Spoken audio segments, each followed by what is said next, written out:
It's about the I got to say, it's the stupidest thing in sports. Being able to run as he shoots the moon to the fans here in Green Bay. That is a disgusting act by Randy Moss. What kind of shot is that?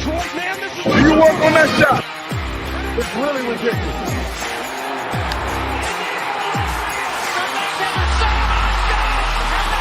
Here we go. Goff from the gun to the end zone. And it's caught. This is BS Sports. Good evening, ladies and gentlemen, boys and girls, children of all ages. We're here. We're at the pinnacle of it all. The moment when off-season meets real season meets interior moves in football, and things are smashing together, and I don't know how much more to throw a metaphor together. But we're back. Welcome to BS Sports. If you're new here, hello, welcome. Normally we're joined by our good friend Seth. It is finals week for Michigan State, so Seth is out this week, but as the summer rolls on, he should be more active in the shows in the future. But we got a lot to get to. We got a lot to break down. On top of, obviously, we're going to be talking about the NFL draft. We're going to be talking, what do I think the Lions are going to do? What do I want them to do? What do I think? Who is going to be the biggest bust of this draft? Because I have a few guys that I'm concerned, so to speak. And this is coming from someone who probably didn't watch them that much in college and is basically just taking a guess. You know, if I don't like your name, you're a bust. If I do like your name, you could also be a bust. There's really no rhyme or reason to it whatsoever. But on top of the NFL draft, we got a lot of other stuff to talk about. We got Red Wings end of season things, I guess, discussion point. Red Wings obviously eliminated from the postseason last week after the show went off the air. But we're going to talk NHL playoffs as well. What's going on right now? We got a few games going on right now. I don't know what's happening with them. I think actually no, we have a game that just started, I believe. And then there's another game that starts up at 7:30. I don't know. I got the Tiger game on, so I'm not watching it right now. But we also got to talk NBA playoffs. You know, get a big recap there. And I want to talk about this Jontay Porter story and what it. I have a little bit of an overarching thing about it, but yeah. Before we actually get into the NFL draft preview, I just want to briefly mention Zach Wilson was traded to the Broncos. I would add more, but I'm adding about as much as Zach Wilson adds to the positive win percentage for a team, which is to say not a whole lot. Yeah, Zach Wilson is terrible. And if that is Denver's idea of a starting quarterback, because I don't know, I guess I don't even know who their quarterback is outside of Russell Wilson. I don't know who I don't remember what the name of the guy was that they ran out there to be their starting quarterback, but I'm assuming with them making this move, this is them saying, you know what? Whatever this year is, it's a wash. We're going to bring in Zach Wilson, known quarterback bust. I guess technically at this point, a veteran of the league kind of ish. He still feels like a rookie to me. So it's just weird that he got moved. But obviously, New York had no hope in him when they traded for Aaron Rodgers. And it was just a matter of time before he either was cut or got traded. So if you're New York, hey, you know what? This is automatically a win. You got something for Zach Wilson. Obviously, you took him number 2 overall. That was a swing and a miss. But you got something for him. And if I'm New York, I'm feeling good about trading Zach Wilson and getting, what did they even get? Let me actually look at the trade package. Let's see. Let's see. The Jets are getting a 2024 6th rounder and a 2024 7th rounder. Cool. So you get 2 draft picks for Russell Wilson, for Zach Wilson. What is it with the quarterback's name Wilson playing for playing for the Broncos? Something ain't right. Something ain't right in the water. But all right, let's get into this draft preview first of all. So obviously, I'm not one to do a mock draft myself. For one, I don't want to misinform people and make them think that I know more about all of these draft prospects than I actually do. I don't. And frankly, I'm just being honest. most of these people in the media probably know about as much about most of the draft prospects as you and me, which is to say, not a whole lot.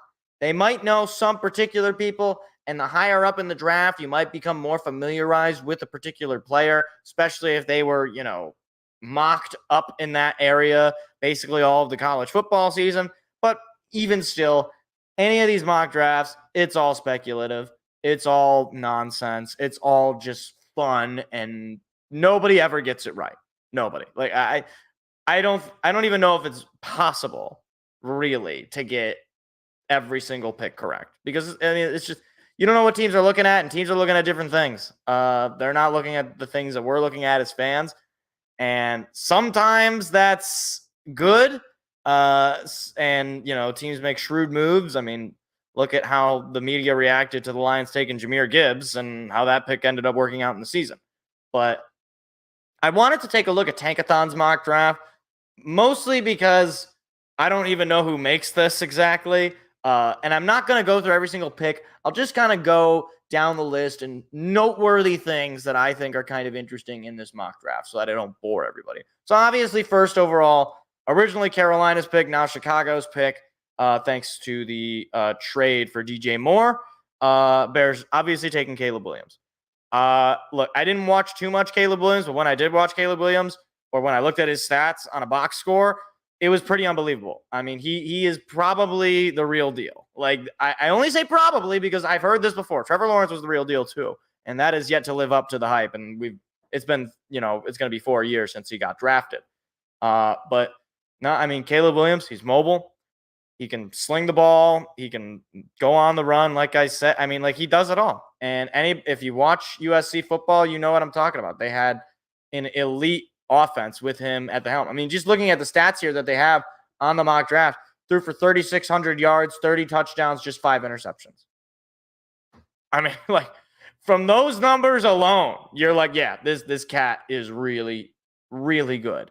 The other big name quarterback coming in the top 3 is Jaden Daniels. Jaden Daniels from LSU. The only game I watched, and I was only sort of on and off watching it, was the LSU Alabama game. And Jaden Daniels, I mean, to his credit, he's a really good quarterback. He ended up winning the Heisman, so there's that.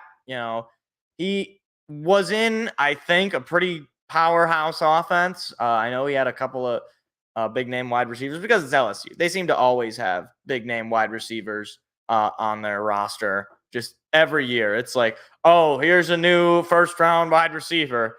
Have fun with him. But I do think, personally, I think he might be the best.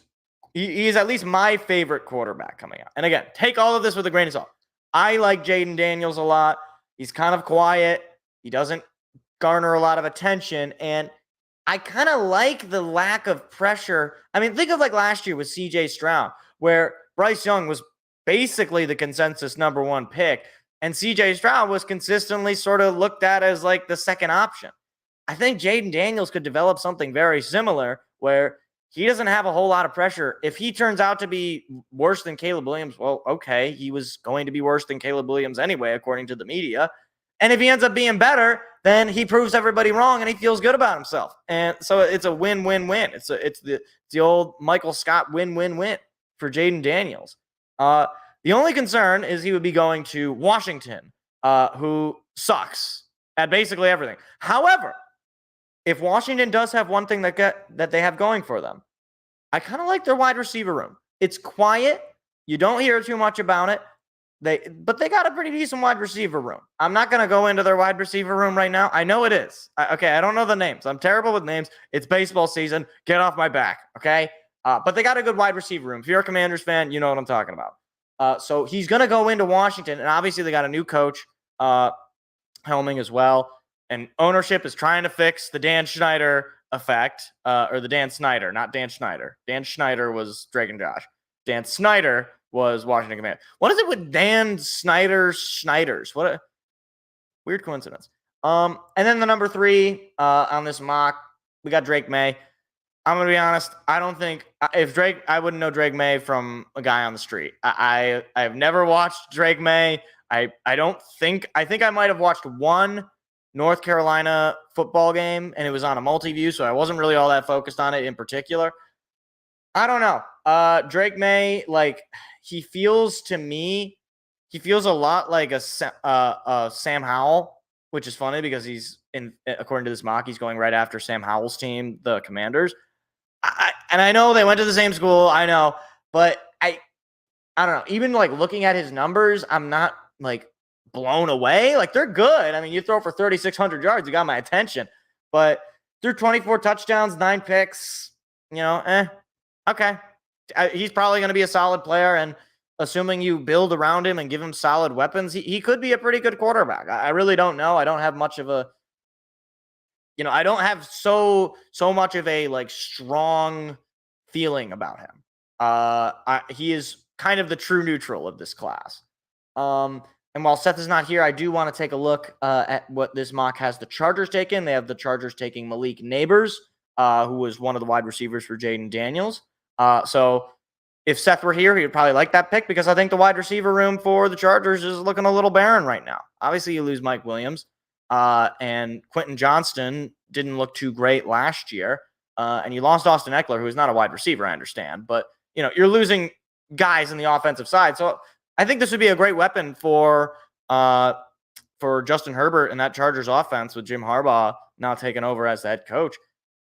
I like that pick. I think they should be going offense. If they're not going Malik Neighbors, I wouldn't mind them going Brock Bowers. I think it would be a risky pick because it'd be top 5 pick on a tight end. But I mean, I think Brock Bowers could be a really, really good tight end in this league.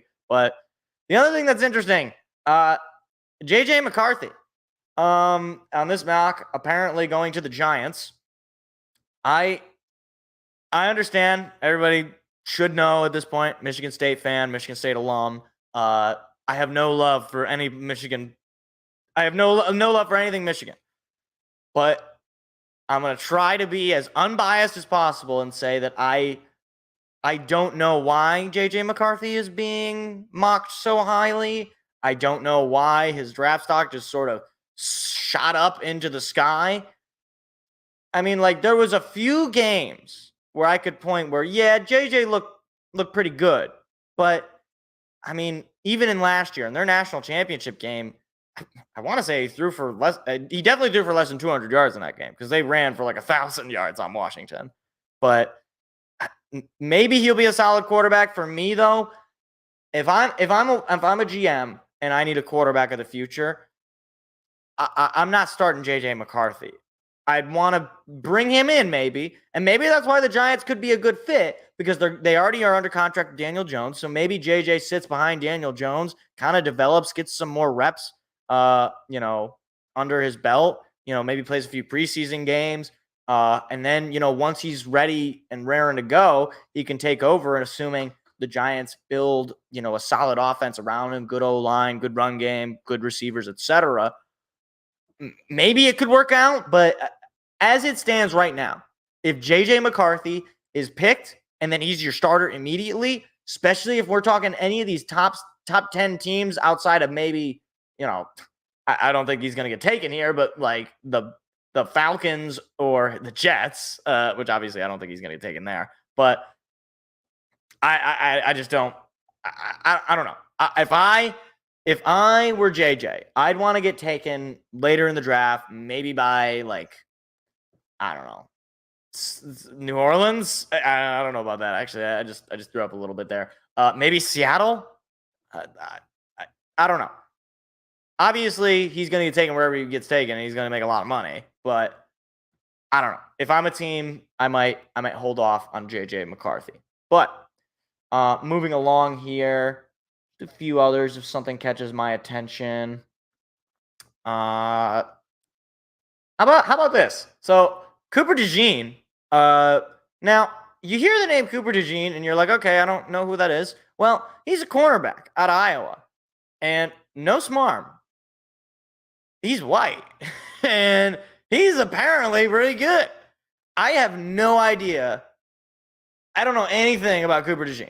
Okay, I really don't. I watched him probably one time when Michigan State played Iowa, and I don't even really remember that game. But he's being touted as one of the better cornerbacks in this draft, and he was used in special teams. This mock has him going to Philly. I wouldn't mind if the Lions go ahead and take him. Now, on this mock, the Lions are taking Darius Robinson, edge out of Missouri.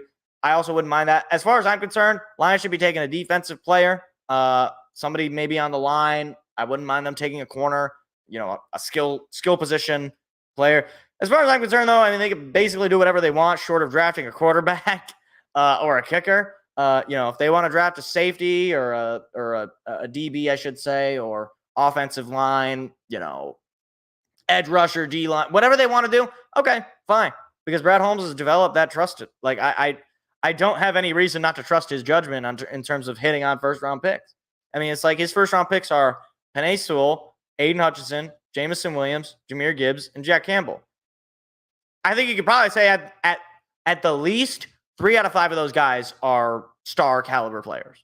Like, and then the other 2 are JMO, who hasn't really played all that much and certainly could turn into a star, and Jack Campbell, who was just a really solid player. Like, he wasn't like a star or anything, but he was a solid player.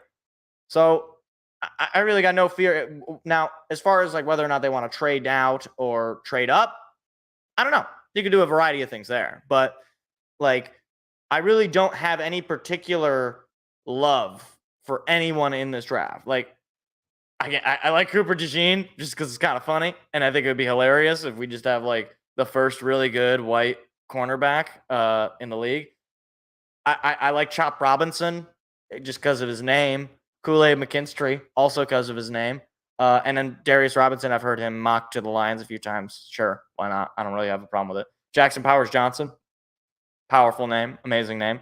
Would love that. But I wanted to, as we move along here, I wanted to then pose the question to the people in the comments. This will be clipped out. So in the comments, if you come along this video, who do you want your team to take? I mean, like, name a guy, position, whatever it is. I'm a Lions fan. I'm saying pick defense. Particularly on the edge or on the DB side of things. I don't really have anybody in particular, but if you're, say, a Cardinals fan or a Falcons fan, what are you thinking? Who's the guy that you're looking for? And if you're a Saints fan, how are you still alive? We need to make sure everything is going all right for you. I know the Pelicans are in the playoffs, but stuff is not great. And then one more thing before we wrap up our little preview of the NFL draft.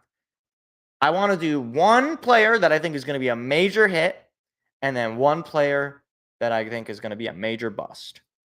And this is only for fun, okay? Don't come back at me. Well, you said is going to be like a superstar, and he wasn't.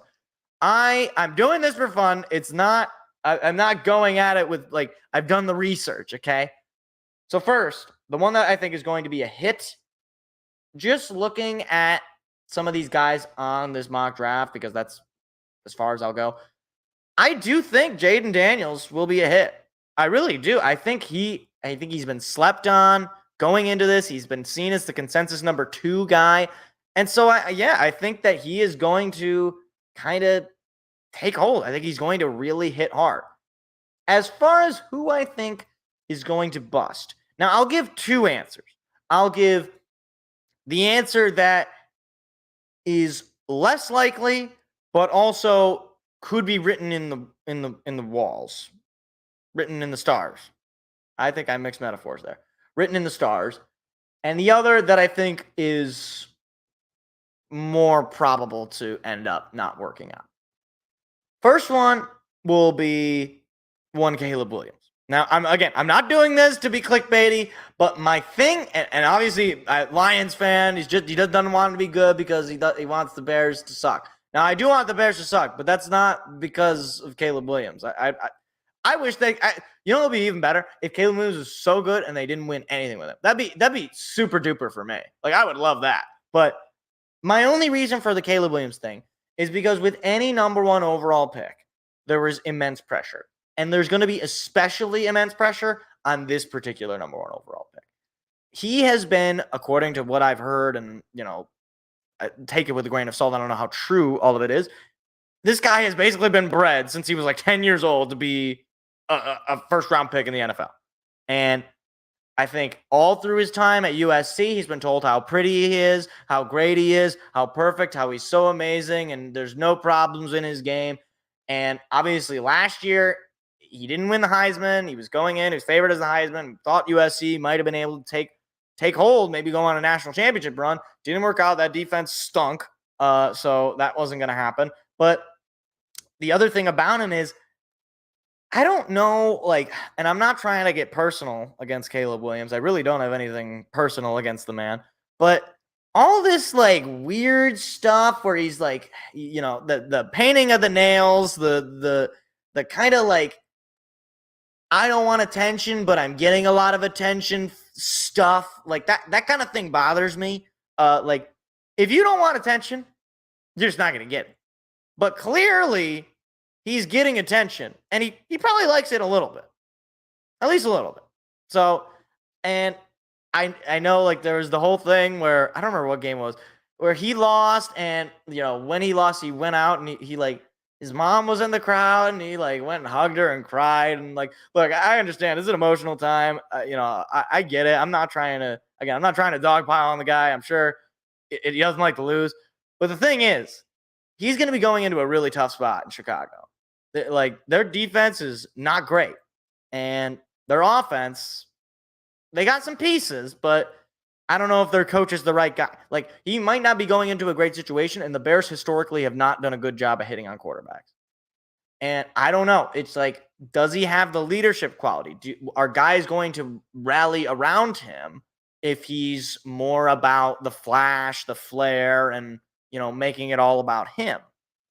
Again, I'm not trying to spin a narrative and a yarn about him, but I'm just telling you how it feels. And also, USC has not really developed a lot of successful quarterbacks throughout its time. So, again, just mere speculation.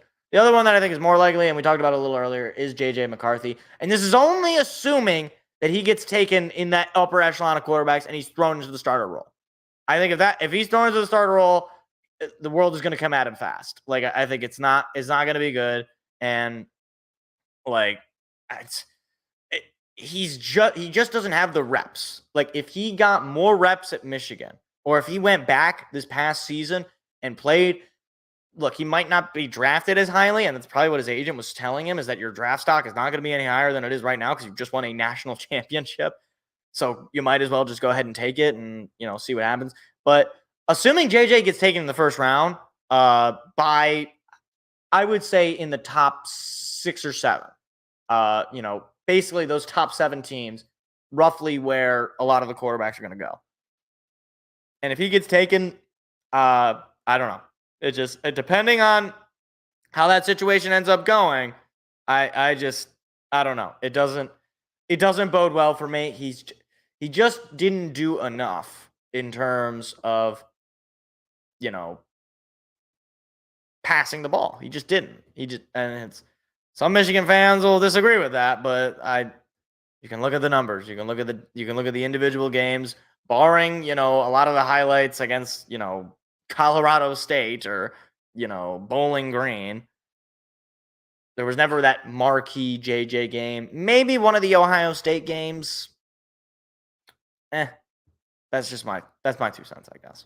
But that is gonna be it for the draft stuff.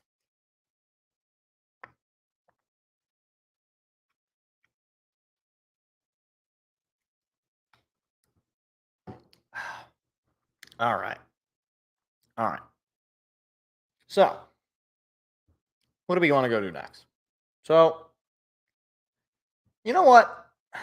Let's do hockey really quick. We got to talk about the Red Wings.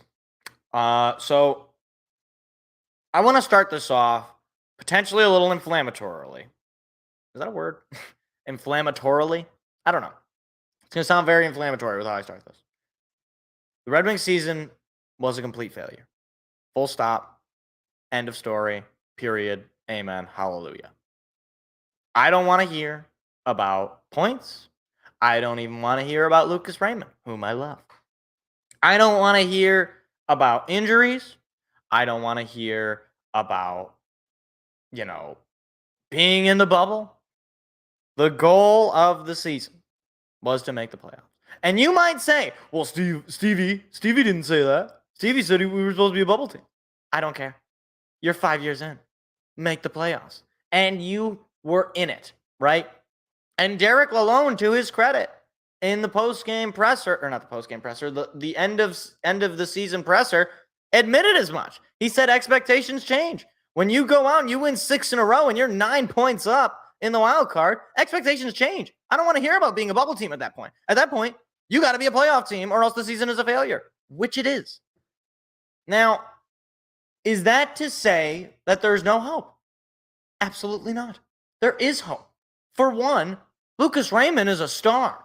Now, I don't have the stats in front of me. I believe he had 72 points on the season, a 30-goal season. He's going into a contract year, so we're going to have to sign him, and he's going to get the big bucks because he deserves it. He was absolutely elite, and he carried us down that stretch for most of it. When Dylan Larkin went down, he was the one who really started to take over the games in terms of scoring, and one can hope that that will continue throughout his career, hopefully, for the next 3-4 years as a Detroit Red Wing.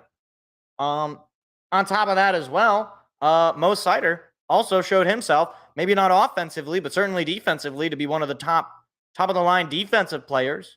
I want to say he was in the top, if not the top, in shots blocked. Like, I remember hearing that at some point later in the season, that he's one of the best shot blockers in the league.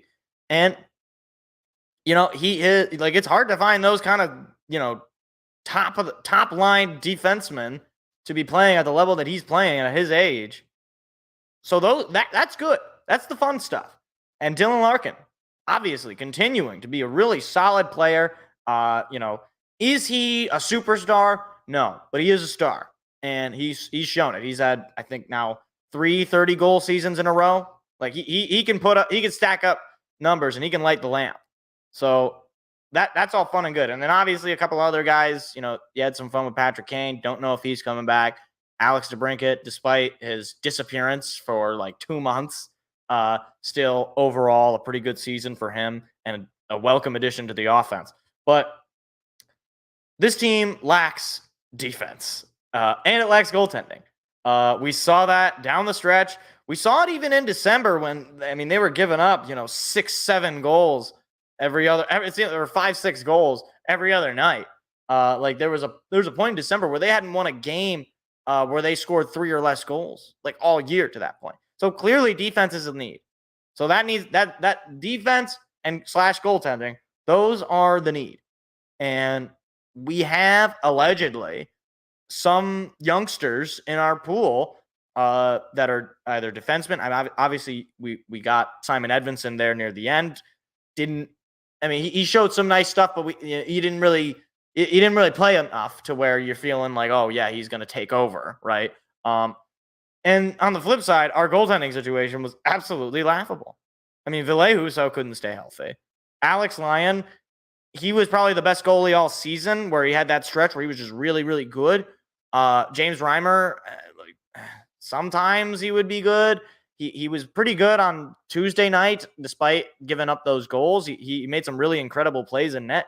But none of these guys are number one goaltenders. And we're 5 years into this. Like, we have 2 goaltenders in our system, and Trey Augustine, who's not going to be up for a little bit. He's still in college, so he's not going to be up for a little bit. But Sebastian Cossa was taken a couple of years ago at this point, and he's in the AHL. Like, as far as I'm concerned, he should be up, like, next year. And maybe I'm totally wrong. Maybe the hockey nerds will tell me how wrong I am, that a guy that was taken, 3 drafts ago, it either was 3 drafts ago or it will be 3 drafts ago, this upcoming draft, is not NHL ready. I just don't, like, even to be a backup. How long is this supposed to take exactly? And especially given the fact that we're 5 years in, and again, we have just 3 players drafted by Steve Yzerman playing. Like, at this point, I'm just tired of hearing about our prospect pool, when if these guys were so good, if they were so hot, they'd be in the NHL right now. And they're not. like, you could say, well, they're not ready. They can't be any less ready or any worse, frankly, than the Joe Valenhos, the Andrew Kopps, the Ben Sherratts of the world, or the Jeff Petries of the world. Like, even if they are at least as good as any of those guys, I could live with that, because at least they're young and they're learning and they can develop to become better.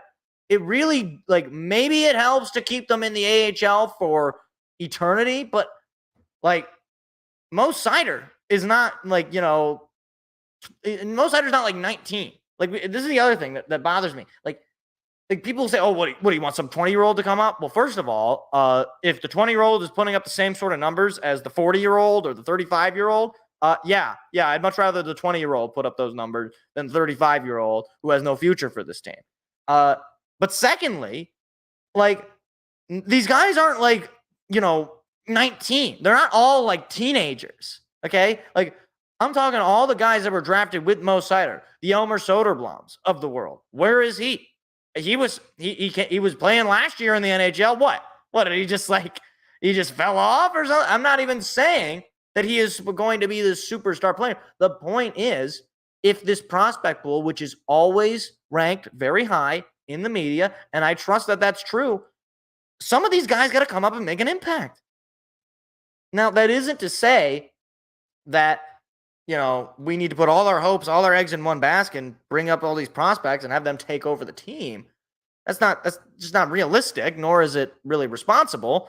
But at a certain point, we got to use the guys that we have. And that could mean in trades as well. You could trade some guys to bring in an established talent, to bring in that defenseman, to bring in that goaltender, to bring in, that top of the line scorer.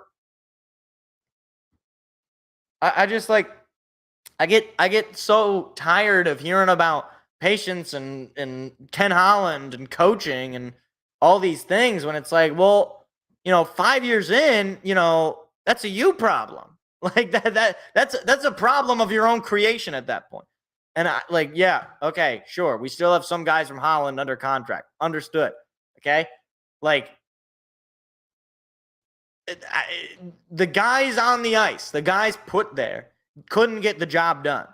And Derek Lalonde, he seems like he's going to be coming back next year. I would have loved to move on from him because he just doesn't seem like much of a motivator, if you ask me. And again, maybe I'm just too stupid to understand the intricacies of hockey. As far as I'm concerned, you get the puck in the net, you win more than the other guys. You win the game. It's not all that complicated. But it looks like they're going to bring him back, especially since they had the end of season presser, and he was there. That's usually a sign that the coach is coming back. But he should be on thin ice, as far as I'm concerned. No pun intended. He should be on thin ice. I really don't get the obsession with.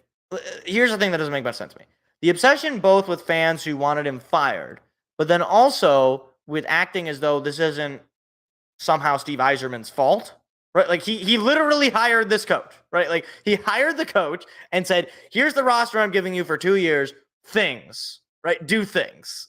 Like, if he fires him, then this would have been a mark against Steve Yzerman. Yes?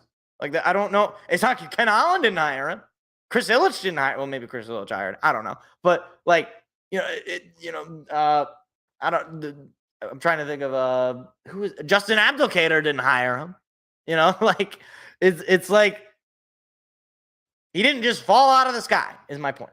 So seems like he's gonna run it back with him, give him another chance to make the playoffs. But at this point, it's like the more you keep pushing it off, like next year, it's like, well, now it's like we're still basically in the just make the playoffs and that's okay. And then the year after that, like, then it's like at that point you're at year 7. Like, we're thinking like, what are we gonna like start actually competing for the cup by like 2027? Like, what? That can't be the timeline. Like, we are actually going to be living in the world where Ken Holland's a rebuild can take 10 years is actually true. And Ken Holland will have been completely like vindicated Because clearly, even if you get the best GM in Steve Yzerman, and don't ever criticize him according to Red Wings fans because it's not his fault, have you seen how empty the cupboards were? Like, we're literally going to be living in the world where Ken Allen was right. Rebuilds can take 10 years. I don't believe that's true. And hopefully it's not true. And next year, the Red Wings are this super team contender who just come out of nowhere. Like they're the Vancouver Canucks. And they, Lucas Raymond just has 100 goals. He just becomes Wayne Gretzky magically. And Moritz Seider becomes Nick Lindstrom. But I don't think that's going to happen. I think next year, they'll at least make the playoffs. And as far as anything else, apparently there's no standard anyway. So why should I even bother putting any sort of, pressure on them? Because people are just going to get mad because they don't like it when you tell them the truth.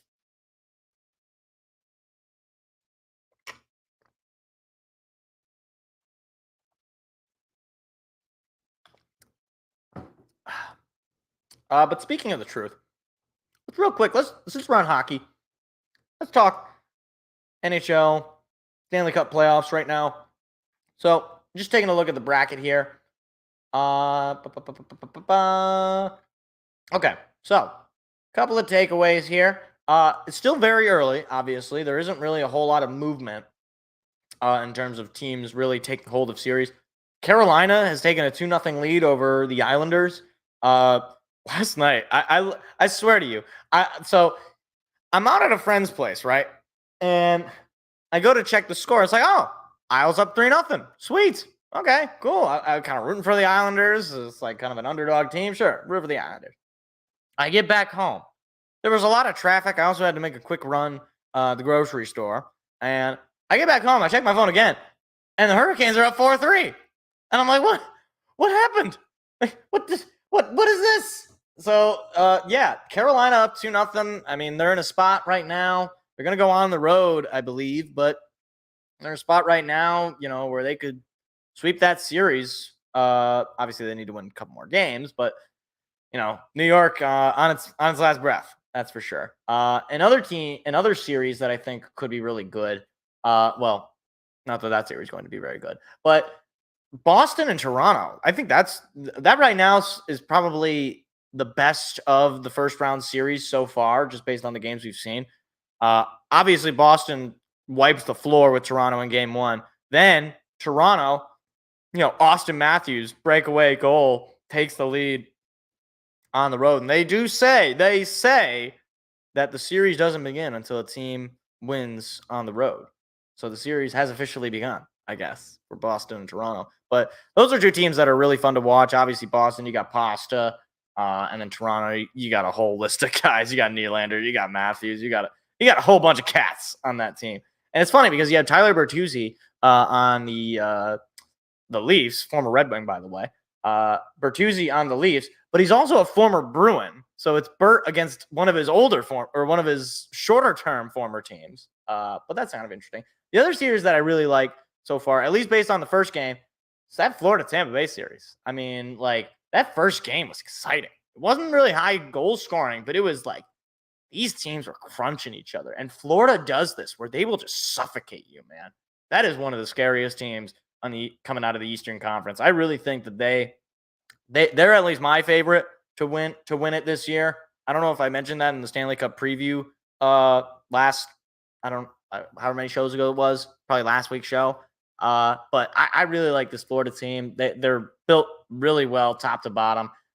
So yeah, I like them coming out of the East for sure. Outside of them, Winnipeg with a shocking win over Colorado. Maybe Winnipeg's a little bit of a sleeper. I don't know. I definitely don't expect them to win this series against Colorado because I think Colorado just has more experience and is just overall the better team. Obviously, they won the cup just a couple of years back. But hey, Winnipeg stole one. So and it is at their home. They are the higher seed, but I don't know. I feel a little bit of sneak maybe in Winnipeg. They're probably not going to win the cup, but hey, it would be cool for Winnipeg. They never won anything. So it'd be really cool to see them do that.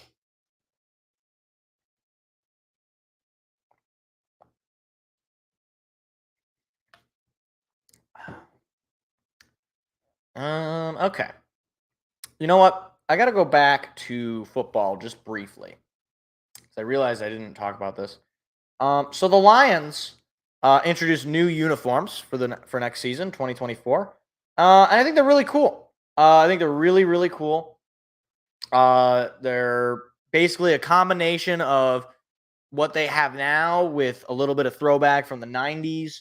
And they brought back the blue face mask, which I think is awesome. I love the home, or I guess it's the home. I don't know if it technically is the home, but the blue jersey with the silver stripe on the side, blue face mask. I think that looks really, really clean. I love the numbers, like the block numbers with the little dots in them. I think that looks really, really cool. Couple of nice pictures here of St. Brown, Goff. I believe that's Jahmyr Gibbs. 16 is that DPJ, I believe. Aiden Hutchinson, Penei Sewell, Aleem McNeil. Really, really solid look. Really great look for home games for the Lions. It's kind of unfortunate because I actually recently, it was either a Christmas or a birthday gift from my brother. He got me an Amon-Ra St. Brown jersey, but it's now the old jersey. But I'm fine with it. I think it's cool. Either way, I like Amon-Ra St. Brown, so I'll take it.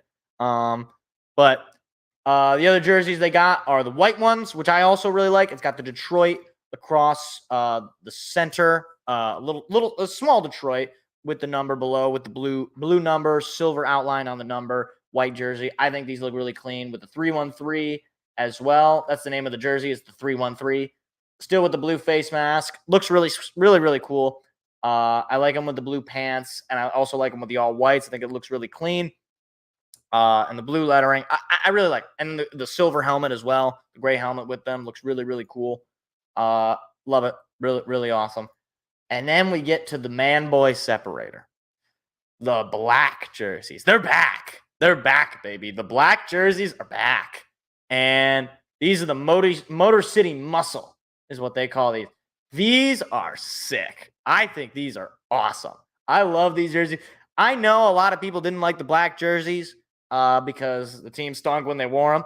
These jerseys are sick. And those black jerseys back in the day, those were sick.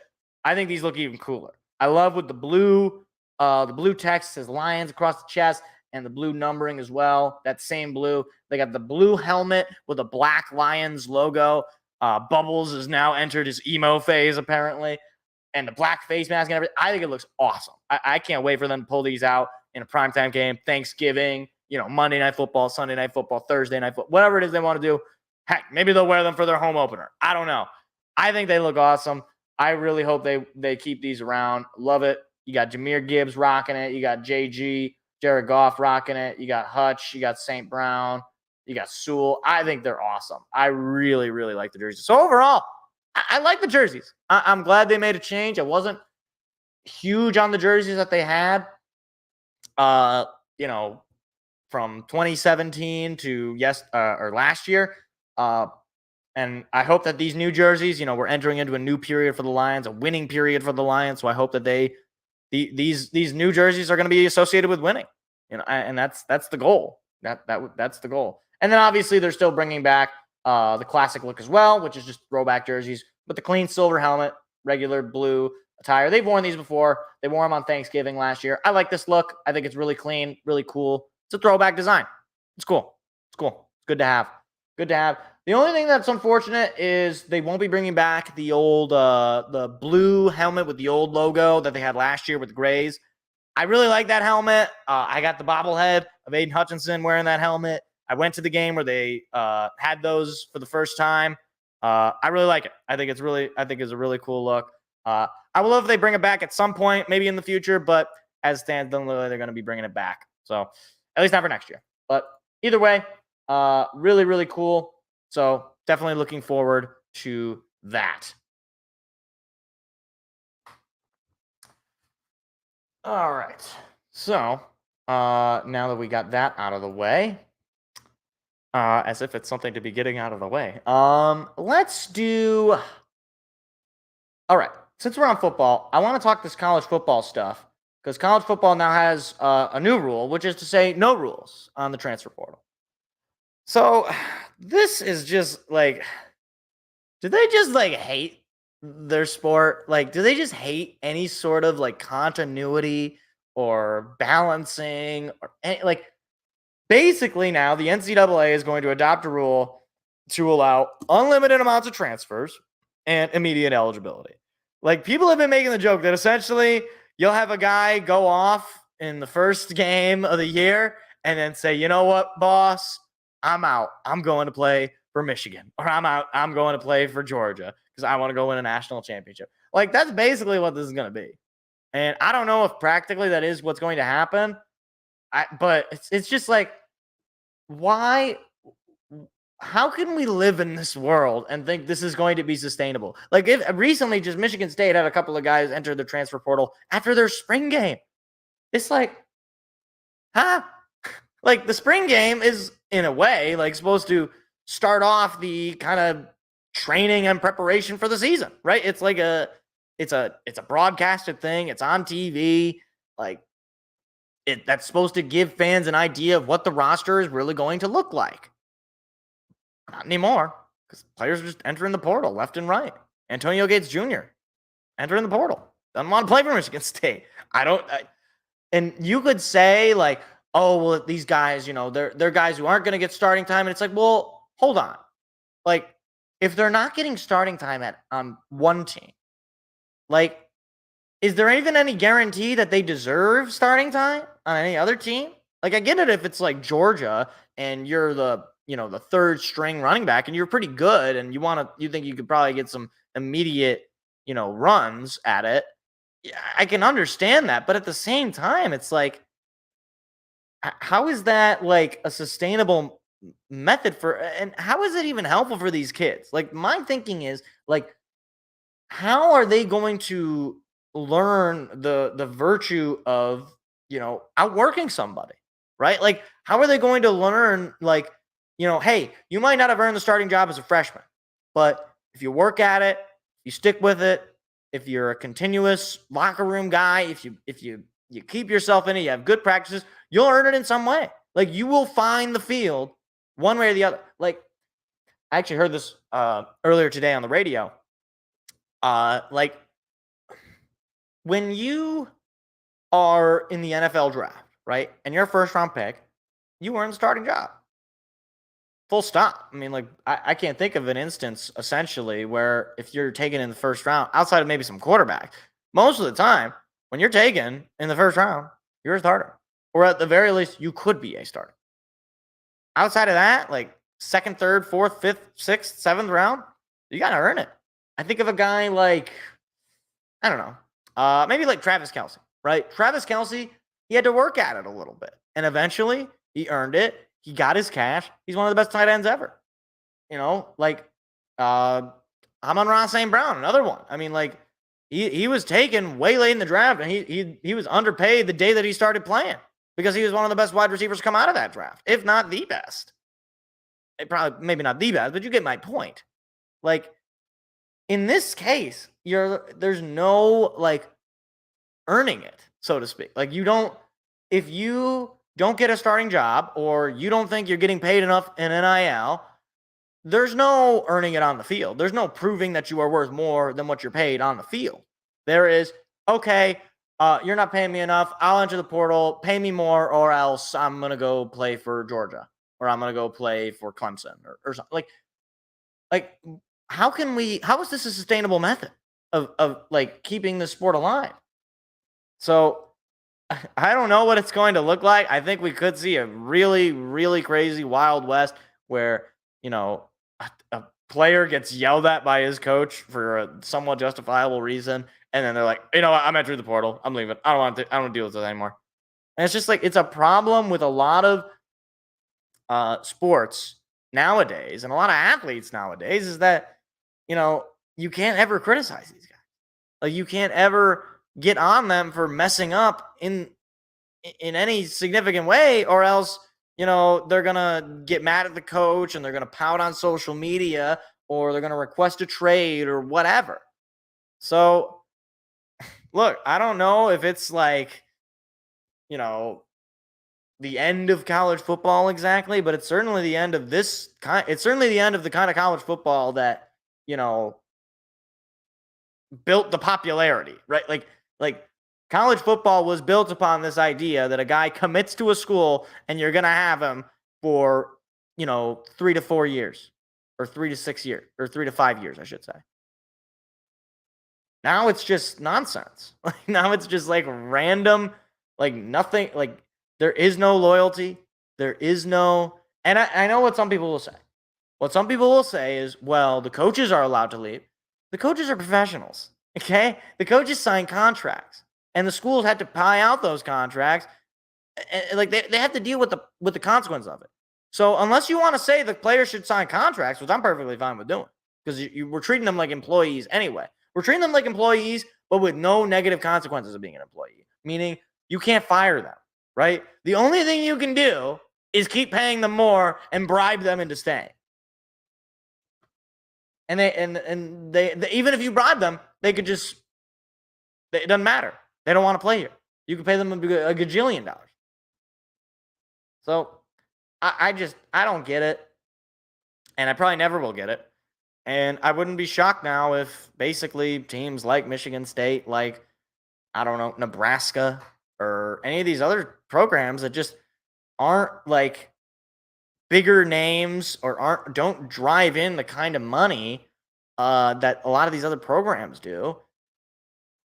Like, they're just like, schools are just not going to want to do this. Like, they're just not going to want to stick around, especially if you're like, even but take Michigan State, take Nebraska, take any of these teams aside. I mean, they're still Big Ten teams.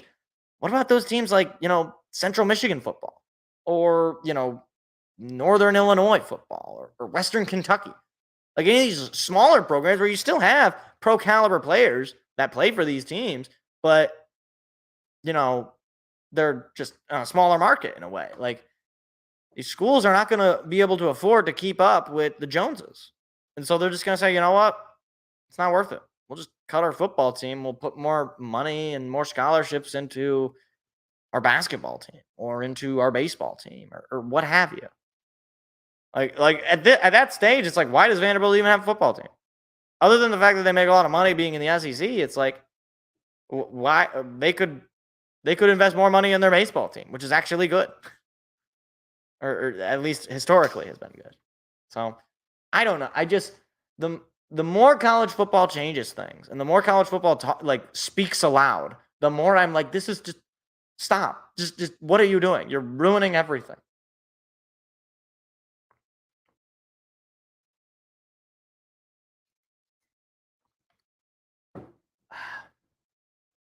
So, moving along. I guess then, should we do baseball? You know what? We'll do baseball, and then we'll wrap it up with NBA. Or you know what? Yeah, we'll do baseball, because right now, no.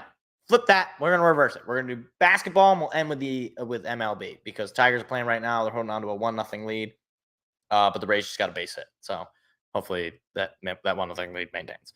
But okay.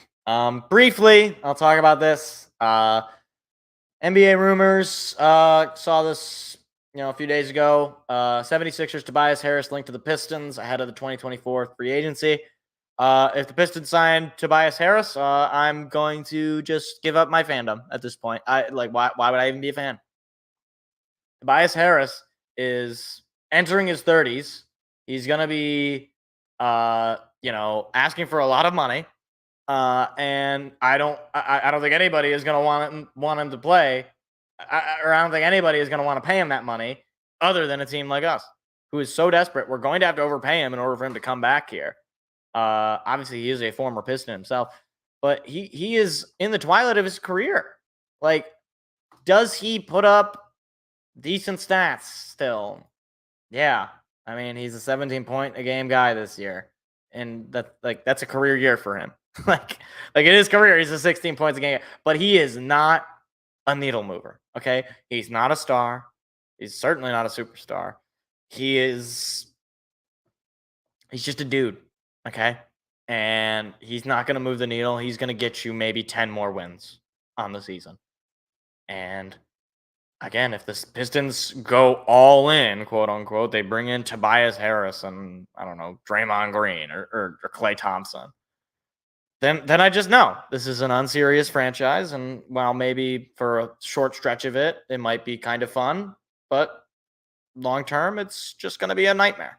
So that's fun. So we'll move along quickly then to the NBA playoffs situation there. Take a look at the bracket. So, first things first. Not looking great for Orlando.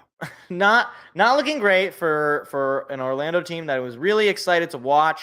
Obviously, a really young team, a team that's climbed up and climbed up and climbed up. They're down 2-0 to Cleveland, who just looks like the better team overall. They're better defensively. Their offense is probably about the same, to be honest. There was a low-scoring game last night, but their defense just totally clamped them down, just like in the first game, where they just can't score. I mean, like, it's plain and simple. I know it's not exactly elite levels of commentary, but they just can't score.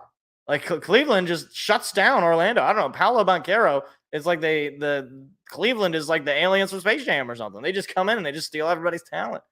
And Paolo had a pretty good game, at least in game one. I don't know how he did in game two.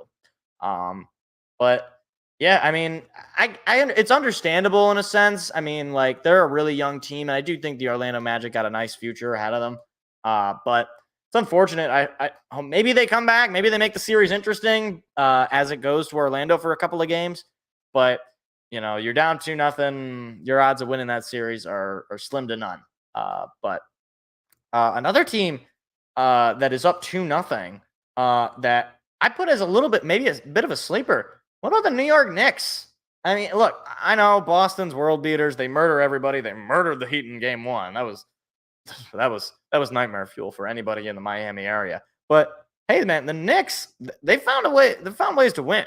Last night, I believe it was, or a couple of nights ago, when they beat the Sixers near, like, on a last second effort there. Like, I don't know. I mean, I'm having a little fun. All right. Look, the Pistons aren't in it. They haven't been in it since basically Obama was president. I'm not counting those 2 runs that they had in 2016, 2018. It's not happening. So I'm just having fun. Is that so much? Is that too much to ask? Having fun. We're having fun. The Knicks, yeah. I don't know. I like Jalen Brunson. Things. I don't know what else to add. I don't have much else. I'm glad that they're beating the 76ers. Because Philadelphia is a disgusting town with disgusting people in it. If you're from Philadelphia, not you, because you're watching the show, so you're a good person. You're one of the good ones. You managed to escape. Get out while you still can. It's actually just a psyop. The government is using it to test the limits of human mind. I don't know why I'm whispering. There's a microphone. Anyway, Denver, by the way, last night, buzzer beater winner over the Lakers. Man, like, the Lakers just look lifeless. I mean, LeBron is doing the thing that LeBron always does when he's near the end of a tenure with a team, which is carry that team's lifeless corpse into the playoffs, only for them to lose in disappointing fashion in some facet, whether it's getting swept in the finals or getting swept in the conference finals or potentially getting swept in the first round. I saw some crazy stat. The Lakers hadn't, like, they are on a 10-game losing streak against the Nuggets. Huh? Like, that is difficult to do in any sport, to be in a 10-game losing streak against one particular team. Certainly difficult to do in basketball when, any given night, you might have a guy hurt or you might have a guy resting or what have you. So I don't know if Denver did some black magic. Maybe they threw like a virgin off the mountain there in Denver or something. I don't know what they did. But apparently they just have the Lakers number. Like, they find ways to win. And this is multiple times with the Lakers going in to, I believe, the second half, both games, they were leading that game by double digits. And to lose both those games, I guess you're going back to LA at least. So maybe you can steal a game there and make it a series, but man, it's not looking good early. That's for sure. But yeah, I did already mention Boston. That they look unbeatable. Their next game is tomorrow night. It looks like, yeah, there's only one game. Oh, there's a couple of games that'll be on. The Bucks Pacers game will also be on tonight, and it's the Wolves and Suns is on right now, but it doesn't show the score because why would it do that? That would be too convenient. But maybe it'll show it somewhere else. Okay, no, it won't. Excellent. Okay, so yeah, Wolves Suns. That could be an interesting series. Minnesota up 1-0 there. It's still very early, so it's hard for me to really comment on a lot of these teams' performances as a whole. But yeah, so far though, teams that I like. Boston still the team that I'm really high on. Denver. I mean, clearly they're the champs for the reason. And I don't know. Maybe the Knicks.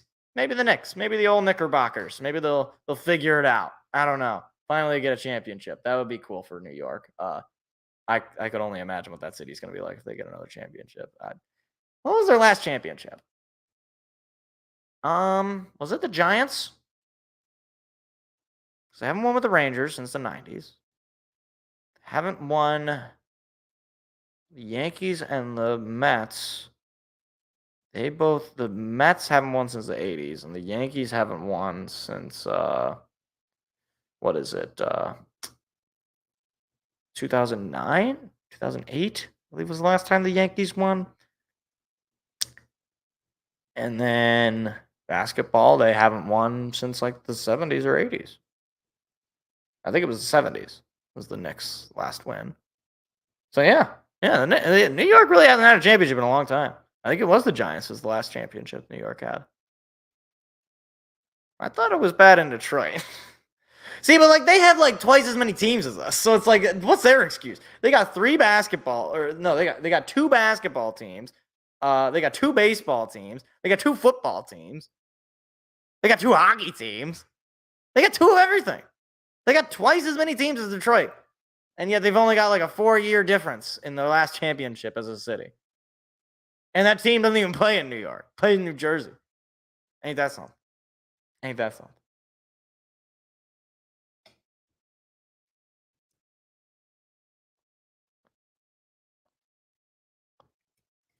Okay. Before we get into the baseball stuff, I have to talk about this because there's something deeper to this story. So the NBA has officially banned Jontay Porter basically for life. So in case you've been living under a rock, because obviously I'm late to this story in that I do a Tuesday show. So if news breaks on, Wednesday of the week before, I'm not going to talk about it until Tuesday. But Jontay Porter, basically TLDR, he was betting on games he was playing in. He was throwing it away, like he was like betting over-unders on how many rebounds he'd get. He was intentionally messing with the integrity of the game. And so they banned him for life. Now, this would be kind of like an interesting tidbit. But to me, it shows everything that is wrong with sports gambling. And the reason why sports leagues and states in the country didn't really ever move on legalizing it is because of stuff like this. Now you might say, well, I should be allowed to just, make a sport. What's the big deal if I choose to bet on sports? Jontay Porter, obviously he should know better. That's fair. Okay? That's actually a fair point. My only thing is, if we know that the league and the players are at least as human as us and are going to be at least as interested in sports gambling as any other average sports fan, which whether you like the NBA's decision here or not, or whether you like any of these NBA players, whether you even like Jontay Porter as a person.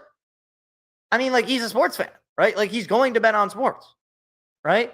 And especially for a guy like Jontay Porter, who nobody really, I certainly didn't know him, and maybe that's not much of an indication of anything because I only followed the NBA, a little bit casually. But like a guy like him, some nobody, he can make a lot of money just gambling these sorts of parlays or whatever. And he'll make a lot more money probably doing that than like actually getting contracts in a way. Now, obviously, it's a lot riskier, right? There's more of a investment and then potential payout or loss. But the thing for me about this is like, is this worth it? Is it worth it to have sports gambling if we have these sorts of things that, harm the integrity of the game? Because now it's like, look, sure, maybe Jontay Porter is the only one. Do you really think that? I mean, the NFL already had cases of guys betting on games. I mean, obviously, Calvin Ridley. You had J-Mo, right? Granted, he wasn't betting on games that he was in, but the point is that players are betting on games. And probably coaches are betting on games. And probably GMs are betting on games. Excuse me. Probably, if you're involved in sports in any way, probably you've bet on something. Or you've given somebody betting advice. This is the territory. We've opened Pandora's box, and the leagues are in on it.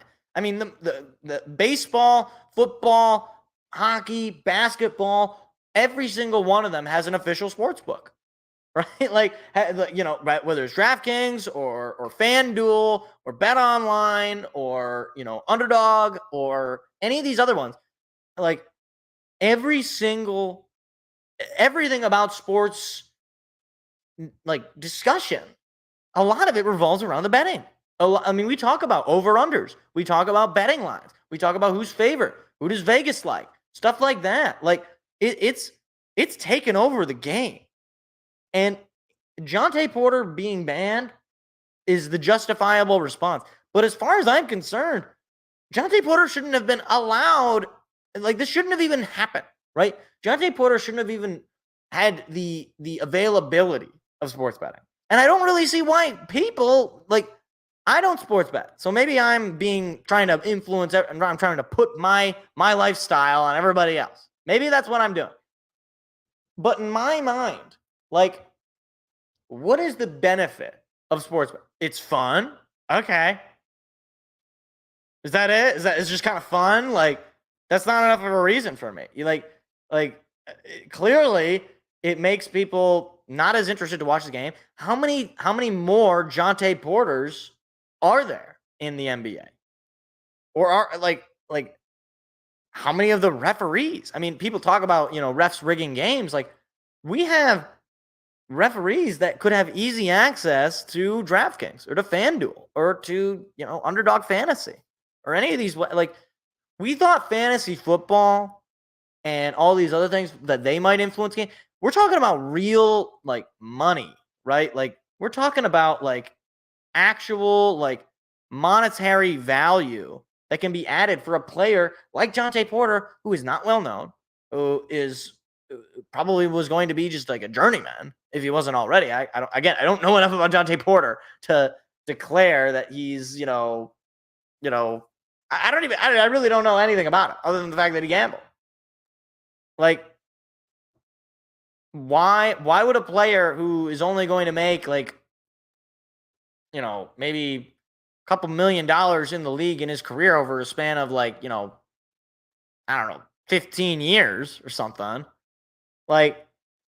he can make a lot of more money gambling on himself, influencing other sports books, and getting literally easy money, because all he's got to do is bet himself on the point total and just go from there, right? Just be like, all right, well, I want to bet the under on me getting 10.5 points. I'll get 9 points, and then I'll fake an injury. I mean, we already saw it, and I know it's a different situation with Shohei Ohtani and his translator. How can we trust anybody? We can't. Players get themselves into trouble. We already know, obviously Michael Jordan's story with the gambling and all the conspiracy around that. I just don't see how this enhances the sport. Certainly not. It doesn't help Jontay Porter to the world. It really doesn't help me, the consumer, because I can't stand all the betting ads that I have to see every time I watch any game. It's gotten to the point where even ESPN has a sports book. The sports, the broadcaster of the game now has an interest in the outcome of the game.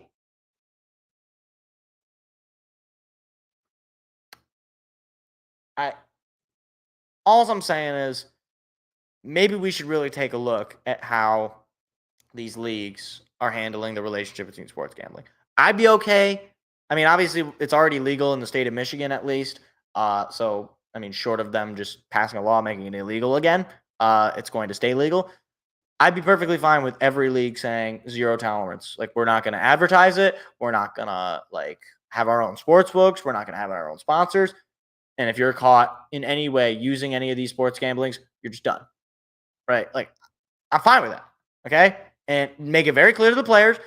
Tell coaches or have coaches, have GMs, have owners, talk to the players.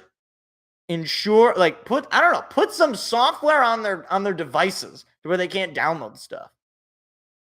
Because, I mean, like, heaven forbid Jontay Porter's name was Giannis Antetokounmpo. Heaven forbid his name was, Nikola Jokic. Heaven forbid his name was James Harden or LeBron James.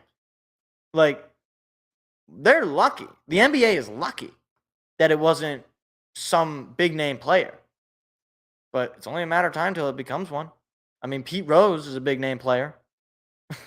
Like, he should be in the Hall of Fame as far as a player, as far as play goes. But he's not because of gambling. Because of sports gambling. So, yeah. I thought it was an interesting story, and I wanted to take that angle with it. I'm curious what you guys think. If you could, leave a comment. I certainly have had trouble with a lot of these sports gambling. It just bothers me. I think it's annoying. So curious what other people think.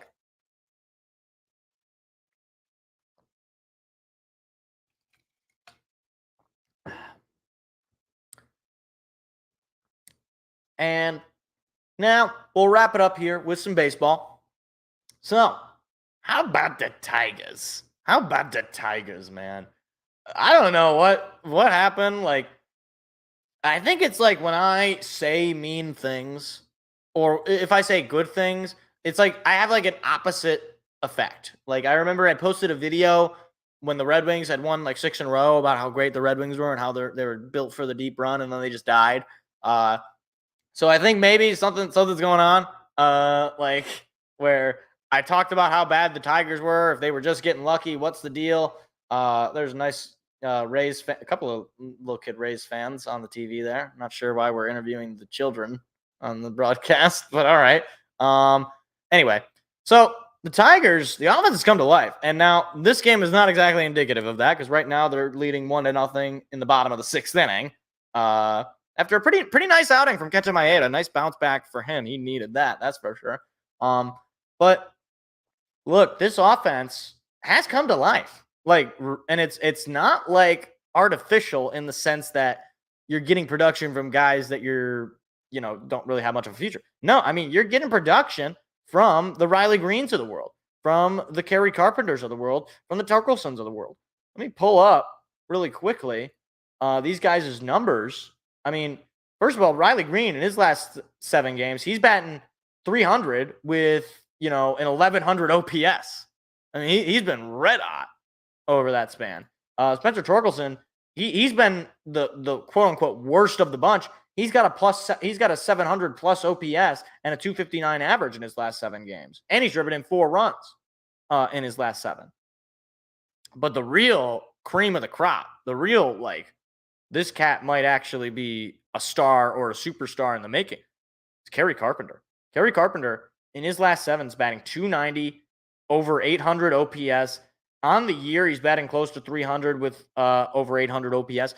He has really exceeded expectations. As far as hitters that I thought would be the best among the big 3, quote unquote, of the young core of Carpenter, Torque, and Green, I really didn't think that Kerry Carpenter would be that guy, but he has been that guy. Now, to be fair, Kerry Carpenter is the oldest of them. Kerry Carpenter is 26 years old, so he's entering that prime of his career. So he might have just benefited from the fact that he's just older, more experienced. Obviously not necessarily more experienced in Major League Baseball, but potentially more experienced in, play, I suppose. But the thing about him, I mean, he was a 19th round pick. He was picked 562nd. And he is one of the best hitters in this team. And the other thing, outside of even the youngsters, I got to give credit to one Javi Baez. Javi Baez, I don't know. Again, he feeds on negative energy. But in his last 7, batting .318 with an over 700 OPS. Actually, I believe over 800 OPS. And driving in 4 runs as well. 7 hits in his last 7 games. Like, he's been really good. And he's made some great plays on the defensive side as well. Look, if he can keep up to his pace, I'm not asking Javi to hit 300. I'm really not. If he can hit above league average, if he can hit for a little bit of pop, and if he can play solid in the field, look, I love it. I'll have nothing but good things to say about Javi Baez at that point. Because Javi Baez, his first 2 seasons here in Detroit have been nothing but nightmare fuel. And I guess in my mind, I'm just desperate for him to put up at least pedestrian numbers. Like at least league average numbers. Just be a solid addition, a solid vet addition to this lineup. And I can feel good about it. Like, I'm not long-term feeling good about it because I don't know how much longer we're going to have this guy. But, you know, if he can, again, be this kind of guy, like, even if it is kind of streaky, which he has been in his career, even if it is like, you know, he'll go 7 games real bad, 300, and then 7 games where he'll be like 200. Okay, that's not ideal, but I can at least live with it, right? Where, you know, he gets hot and things start working for him. But the other thing that I got to mention about this team. So first of all, as far as the record so far down the stretch. So last week they lost a 4-game set to the Rangers. Wasn't feeling great about it. Then on the road, they beat up on the Minnesota Twins. They win that 3-game set. In their since last week, they've scored at least 4 runs. 1, 2, 3, 4, 5, 6 times. 6 times. They have not scored 4 runs tonight, but tonight's game is still going on, so they could still potentially score 3 more runs here in the final 3 innings. Well, it's the 6th. Yeah, it'll be the 6th. Yeah, because they already batted in the 6th inning. So the other thing I wanted to mention is on the pitching side. Oh my gosh, that is a moonshot. Oh my gosh, Isaac Paredes just took the lead, 2-1. That's rough. Former Tiger Isaac Paredes just a bomb, and now it's 2-1 race. So as I was talking, I was giving praise to the Tigers. They just give up the lead late in the game here, but and I was just about to talk about how good the pitching is as Alex Faedo gave up a home run. So but Tarek Skubal, this guy is a certified dog. This guy is certifiable. One of the top pitchers in the American League, at least. Right now, he's working with a 1.82 ERA. He's got 35 strikeouts, an 0.74 whip. He's a stud. Almost 30 innings pitched already in 3 games. He's 3-0. He should certainly be in the talk for Cy Young, at least right now. Obviously, it's very early in the season. A lot of things can change, but he's really come into his own. And he's 27. He's entering the prime of his career. So it is expected of him at this point, but he has taken control of the ace role on this team, and he's run away with it. Tarek Skubal has been absolutely fantastic. He had last night's game, 6 innings, shutout baseball. He was great. And, well, unfortunately, the Tigers are losing right now. Hopefully, they can end up winning this 3-game set anyway. But he's just been on a roll. And when he's on the mound, he's must-see baseball. And he's another one of these guys taken in the 9th round, picked 255th. Like, he's another one of these guys. Like, that's what I always say about baseball is that, like, I really don't care where you take anybody because you get a bazillion picks and any one of them could become superstar level players because it's baseball. It doesn't matter. Like, all that matters in baseball is having a bunch of guys. It really is just a matter of having a bunch of guys because eventually, like, it doesn't matter. One of them will hit, right? Like, one or most of them will hit. Like, even a terrible drafter and a terrible, GM. Actually, I wouldn't even say he was a terrible drafter. Even a terrible GM like Al Avila. I mean, he drafted Tarek Skubal. And he drafted, Riley Green and Kerry Carpenter. Like, he drafted a lot of these guys that are being contributors on this team right now. He drafted Colt Keith, even, who we just extended, who is not having a great start to the year, but he's still young, and so he could, he could take some time for him to get to that major league level. But either way, Tarek Skubal has been fantastic. The bullpen itself has been fantastic. I mean, I believe the team going into this game has like an ERA below 3, which is like out of this world. Like the highest, like most of the opponent averages going into this game for any of our pitchers has been sub 200. like Will Vest, 189 opponent average. Tyler Holton, 171. Shelby Miller, 143. Matt Manning, 122. Jason Foley, 152. Alex Lang, 154. Joey Wentz, 205. Like, it's been really good, okay? It's been really good for a lot of these guys. I mean, the only guy with Zach McKinstry is on our pitching list here. But again, most of these guys with sub 3 ERA, like Kenta Maeda is the only one with a really ugly looking ERA, and he just had a pretty nice start, a shutout start through 5 innings. So, right now Tigers are losing the game, but that's more so on the offense. We're not scoring any runs. But either way, this pitching is really good. And if the hitting and if the offense can continue to keep off where it's going, if Kerry Carpenter can keep it going, if Spencer Torkelson can try to turn it on, if Riley Green and Javi Baez and even guys like Mark Canha and Gio Urshela, and some of these other guys, Matt Vierling, if some of these guys can step up, like you could be in a much better spot, is all I'm saying. So I'm thinking the sky can be the limit for this team, but it is up to this offense. Where this offense goes, this team goes. The offense can continue to play at the level that it has lately, minus so far tonight. It could be a fun summer. And we could be talking about the Tigers in the playoffs come, August. So hopefully that is the case. And hopefully the Tigers come back and win this game. But looks like that's it for me. I already talked about the playoffs. Yeah, that looks like it's it. So that is it for tonight's show. A little bit of a longer show this time. We had a lot to break down. So another a bit of what's the word? Show news? I don't know if that's the right word or the right phrasing there. But I just wanted to let everybody know. Won't be live for the draft. I'll be out of town, or not out of town. I'll be out at something. I won't be available on Thursday night, so I won't be able to live stream the draft. It's unfortunate. I really would have liked to live stream the draft, but won't be able to do it. So we'll be back next week. We'll break it down. Talk about all the craziness that happens, because at that point we'll have seen the entire draft. We'll have gotten not a perfect idea, but we'll have gotten a better idea of where every team is at in terms of what they took and who reached for who and who made the crazy draft day trades. I mean, you remember just a couple of years ago when AJ Brown was drafted to the Eagles or traded to the Eagles on draft day. That was nuts, right? Like that sort of thing could happen again this year. So definitely we'll keep an eye out, and we'll talk about the NFL draft. We'll talk about baseball next week, where the Tigers are at come a week from now.